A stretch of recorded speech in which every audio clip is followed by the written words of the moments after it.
وہ ایک ایسی ہستی ہے کہ جنہوں نے اپنی زندگی کو اسپیشل پرسنز کے حوالے سے جو ہے وہ ان کی جو ہے وہ منسوخ کر دیا ہے.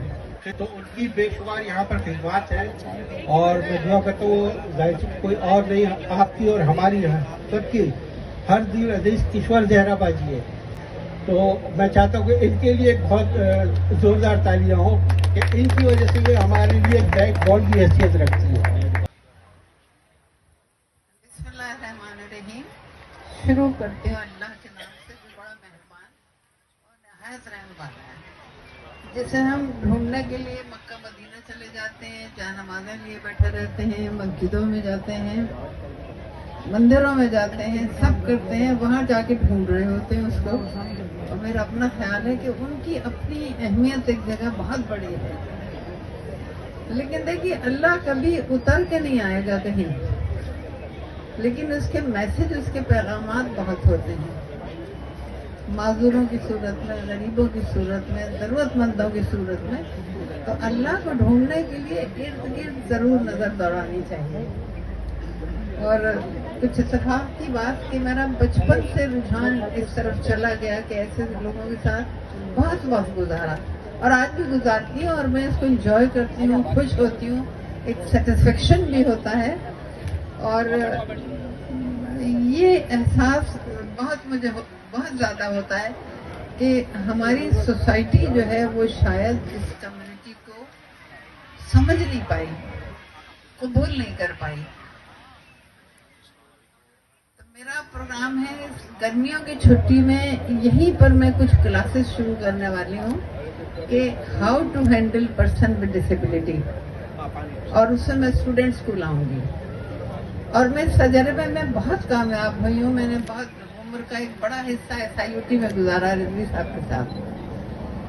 تو جتنا کام ہو رہا تھا وہاں پہ اور جس سے عوام کو فائدہ پہنچ رہا تھا، وہ جو محدود آمدنی والے تھے یا آمدنی نہ ہونے کے برابر تھی، ان کے لیے ایک بہت بڑا سہارا بنا وہ. لیکن لوگ اتنا نہیں جانتے تھے، اور میں چاروں طرف دیکھ رہی تھی. تو میں نے رضوی صاحب سے کئی بار ذکر کیا کہ دیکھیے جو مقام ملنا چاہیے وہ پتہ نہیں مل نہیں پا رہا، جبکہ آپ اچھا وہ اپنے مختلف قسم کی شخصیت ہیں، وہ تو دن اور رات اپنے کام میں لگے رہتے ہیں. لیکن میں نے نا پھر ایک پروگرام شروع کیا اور اسکولوں کو خط لکھے کہ آپ مجھے اسٹوڈنٹس بھیجیے. بس ایسے ہی آتے جاتے لوگ نہیں پکڑے، اسکولوں کے جس میں پیلے اسکول بھی تھے، انگلش اسکول بھی تھے. اور میں نے ایک پروگرام شروع کیا ہاؤ ٹو ہینڈل پیشنٹس.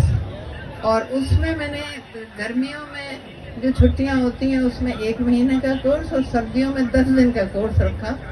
اور اس میں میں اس دور کی بات کر رہی ہوں کہ نیا یا گٹکا بھی آ گیا تھا، حالات خراب ہو گئے تھے. زیادہ تر جگہوں سے شکایت آتی تھی کہ بچے دیر دیر کو چلے جاتے ہیں، ایجوکیشن میں وہ جگہ نہیں بن پا رہی ہے ان کی جو ماں باپ چاہتے ہیں.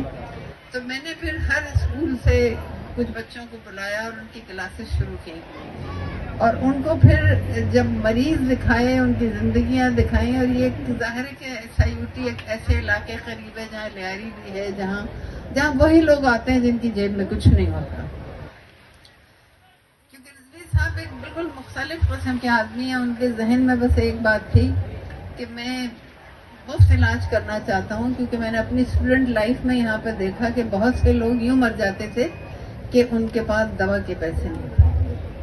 تو وہ اس کو لے کے ایک ایسے ملک میں، ایک ایسے شہر میں کہ جہاں حکومت کے پاس ہوتا تو بہت کچھ ہے، لیکن جہاں دینا ہوتا ہے وہاں کم، جہاں نہیں دینا ان کے اپنے پاس ہوتا ہے. یہ میں خود بہت قریب سے دیکھا ہے سب. تو اس میں نے ان بچوں کی جب ٹریننگ شروع کی تو اس میں ہم جب جسے پروگرام ختم ہوتا تھا تو اس میں ان کے پیرنٹس کو اور اسکول ٹیچرز کو بلاتی تھی، اور اس کے بعد ان بچوں سے بھی بات کرواتی تھی. تو ایک بار ایک ضعیف خاتون آئی اور انہوں نے ہاتھ اٹھایا کہ میں بات کرنا چاہتی ہوں. تو میں نے کہا شاید کوئی غلطی ہو گئی ہم لوگوں سے. میں نے مائک ان کو دے دیا. کہنے کہ یہ بتائیے کہ آپ نے بچے کے ساتھ کیا کیا تھا؟ یہ تو رات میں بہت دیر سے آتا تھا، ٹی وی پہ بیٹھا ہوتا تھا یا کوئی کرتا تھا، لیکن اب میں دیکھ رہی ہوں کہ یہ رات کو میری بتی بھی بند کرتا اور کھولتا ہے، آ کے چادر اڑاتا ہے،